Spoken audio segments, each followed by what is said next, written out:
Olá, que bom estar de volta para a lição 5 agora. Vamos começar a tratar um tema um pouco mais pesado daquilo que vínhamos tratando até agora. Como eu disse lá no início, esse trimestre, nas primeiras lições, se forma uma base para assuntos um pouco mais, digamos, probantes, assuntos um pouquinho mais complexos que vêm na sequência daqui para frente, né? E a lição 5 trata de um desses assuntos, a ira do amor divino. Esse é o título da lição. Deus é amor, mas será que ele também é ira? Será que isso combina com Deus? O que é essa ira de Deus? O que seria a ira divina? Ela é semelhante à ira humana, aquela que eu fico bravo, subo a serra, xingo todo mundo? Como é que é? O que é a ira divina? Bom, a nossa lição traz algumas colocações bastante interessantes e algumas eu naturalmente acrescentei ao que está ali. O que é a ira divina? A ira divina, na verdade, é a resposta adequada do amor contra o mal, do amor de Deus contra o mal. Portanto, Deus é amor, está correto você dizer que na sua natureza ele é amor, e está correto você dizer que Deus é ira também. Mas, por favor, não tire decisões antecipadas e precipitadas. Puxa, mas Deus é ira, mas que coisa! O que realmente é essa ira? A ira é a resposta adequada do amor de Deus contra o mal. Porque amor e justiça estão interligados. Quando você vai ao Antigo Testamento, você percebe o que chamamos de ciclo da rebelião. São pessoas, o próprio povo de Deus, que se rebelam contra Deus.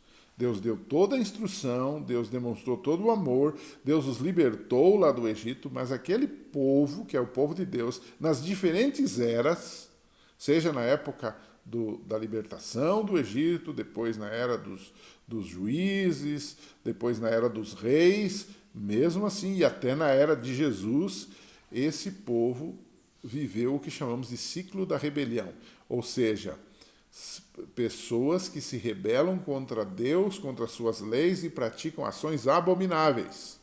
E Deus, naturalmente, se afasta em resposta às próprias escolhas das pessoas e a sua ira toma lugar, onde eles colhem as consequências do seu próprio pecado. Uma segunda afirmação que temos que colocar aqui é que a ira de Deus é um zelo piedoso e uma justa indignação contra o pecado. E aqui nós temos alguns exemplos disto. Por exemplo, Jesus expulsou os vendedores do templo numa atitude de indignação, numa atitude de ira. Em Marcos 10, 13 e 14, Jesus indignou-se também com aqueles que estavam impedindo as crianças de virem até ele, estavam impedindo a salvação, a bênção àquelas crianças. Então, são situações, tanto lá na expulsão dos vendilhões do templo, quanto nessa questão com as crianças, Jesus se indigna, Jesus tem ira, em outras palavras, né? Marcos 3, versos 4 e 5, Jesus está para curar um homem no sábado, né? Embora a Bíblia não proíba curar alguém no sábado, né? Mas os fariseus, os líderes judaicos da época estavam ali de olho em Jesus, né? E aí a Bíblia diz que Jesus, olhando para eles, antes da cura, em redor com indignação, e condoendo-se da dureza do coração deles, porque eles estavam achando que Jesus estava pecando por curar no sábado, embora a Bíblia não falasse disso e a lei não falasse disso, eram apenas costumes deles. Eu sempre digo que Jesus foi sempre contra não a guarda do sábado, mas a maneira errada e farisaica de guardar o sábado. Jesus era contra isto. Nós guardamos o sábado ensinado por Jesus, que é lícito fazer o bem aos sábados, mas aqui diz que Jesus, condoendo-se da dureza do coração daqueles homens que estavam ali, querendo criticá-lo, disse ao homem, estenda a tua mão. E ele estendeu, e ela lhe foi restituída a sua mão, sã como a outra. Ou seja, resumindo tudo isto, a ira de Deus é uma justa indignação do amor de Deus por um pecador persistentemente impenitente. Ou seja, no fim, o ato de destruição, que é o ato da ira de Deus, que vai se manifestar plena no final, a destruição dos ímpios será um ato do próprio amor de Deus. Por várias razões. Porque na sua natureza ele não convive com o pecado. A sua natureza não é pecaminosa. Então, é como fogo e gasolina. Essas duas coisas juntas causam uma explosão. Então, Deus não convive com o pecado. Né? Então, Deus não vai ali no fim permitir a continuidade do mal. Ao expressar a sua ira, ele estará cortando o mal pela raiz. Esse é o ponto. Vai se destruir o pecado, sua origem, e todos os pecadores, naturalmente não arrependidos, porque todos os pecadores, no fim, não serão apenas pecadores. Coitadinhos, Deus vai destruí-los, vai descer fogo do céu, diz lá em Apocalipse, não é? E vai destruí-los todos, o diabo, seus anjos e tudo mais. Esta gente no tempo do fim, tomara que eu e você não estejamos nesse grupo, esta gente já não é mais pecador, essa gente já é uma encarnação do próprio pecado, porque persistentemente rejeitaram a voz de Deus, persistentemente rejeitaram os apelos de Deus. É o que podemos chamar de pecado contra o Espírito Santo.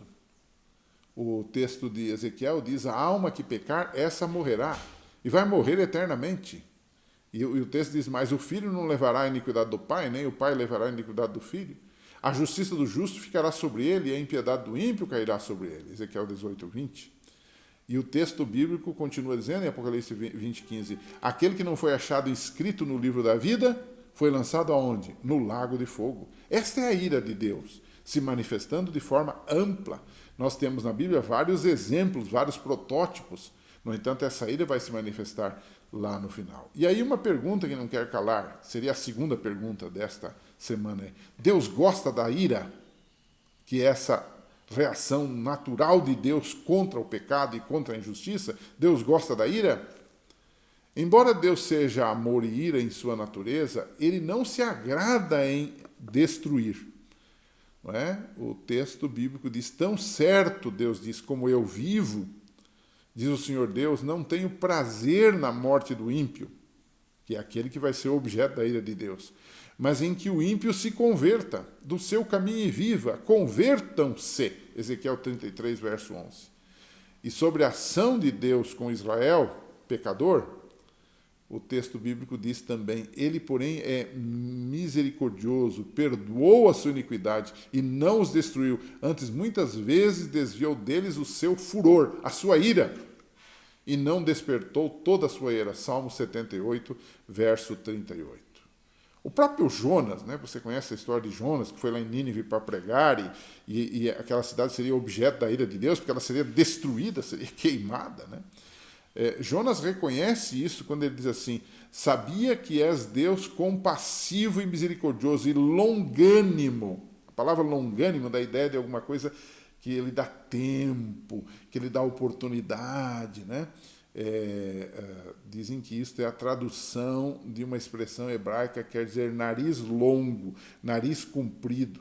Na nossa cultura, nariz comprido representa um cara mentiroso, né? É um Pinóquio, né? Mas no caso da cultura que foi escrito o livro de Jonas, a palavra longânimo, nariz comprido, no sentido de dar tempo, de esperar, né? É o tempo que leva para alguém ficar irado também. Deus não executa as suas obras de destruição de uma forma repentina, não. Nós somos levados pelo afogadilho, né? Quantos assassinatos são feitos quando o indivíduo está irado, né? Está transtornado, está surtado. Deus não é um surtado. Né? A ira de Deus é muito clara na Bíblia, mas ele dá tempo ao tempo. Talvez seja por isso que a gente está vivendo tantos anos nesse mundo de pecado, mais de 6.000 anos, né? E nós estamos aí ainda por aqui, e o mal continua graçando por aí, porque Deus é longânimo, misericordioso, né? Então o Jonas disse que Deus é um Deus longânimo, grande em benignidade e que te arrependes do mal. Então, resumindo a questão da ira, dá para dizer o seguinte: o 1 Tessalonicenses 5, verso 9 diz assim: porque Deus não nos destinou para a ira. O que é para a ira? Para a destruição, né? Para o resultado final do pecado, mas para a aquisição da salvação por nosso Senhor Jesus Cristo. 1 Tessalonicenses 5, verso 9. Então, terminando a lição dessa semana, para a gente discutir, eu faria uma pergunta para os meus alunos, né? Será que os atos da ira divina, no decorrer da história e também no fim, podem ser usados para validar a ira e a vingança humana? Será que tem uma coisa a ver com a outra? Será que a ira de Deus é parecida com a ira humana?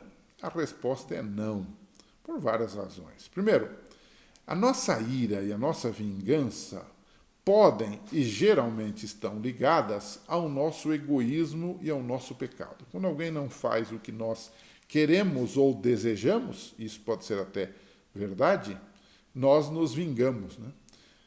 Quando a gente lê, por exemplo, Romanos 12, 19, o apóstolo Paulo diz assim: não vos vingueis a vós mesmos, amados, mas dai lugar à ira, porque está escrito: minha é a vingança, eu recompensarei, diz o Senhor. Ou seja, a vingança pertence a Deus, não é? O texto bíblico deixa isso claro, porque bem conhecemos aquele que me disse, ou aquele que disse: minha é a vingança, eu darei a recompensa, diz o Senhor. E outra vez, o Senhor julgará o seu povo. Hebreus 10, verso 30.